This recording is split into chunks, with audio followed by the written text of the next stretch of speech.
آج میں بات کرنے والا ہوں واو کے متعلق۔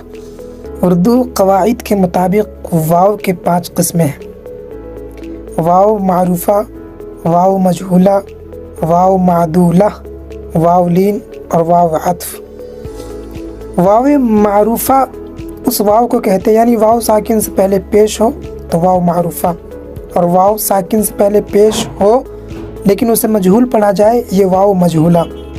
دونوں کی مثال دیکھ لیں۔ خون واو ساکن سے پہلے پیش ہے، اس میں جو واو ہے یہ واو معروفہ ہے، اور مور واو ساکن سے پہلے پیش ہے لیکن یہ مجہول ہے، اسے واو مجہولہ کہتے ہیں۔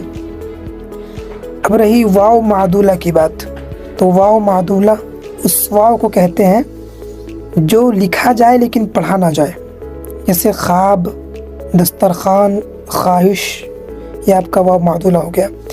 اب واولین واو ساکن سے پہلے زبر ہو، مثال کے طور پہ غور، فوراً، یہ واو لین ہے۔ اور واو عطف اس واو کو کہتے ہیں جو کچھ لفظوں کو جوڑنے کے لیے، جیسے لفظوں کو جوڑنے کے لیے بنایا جائے، جیسے شام و سحر، رنج و علم۔ انگلش میں آپ اینڈ سمجھ لیں، اس کا ترجمہ واو کا ترجمہ اور ہوتا ہے، یعنی لفظوں کو جوڑنے کے لیے بنایا۔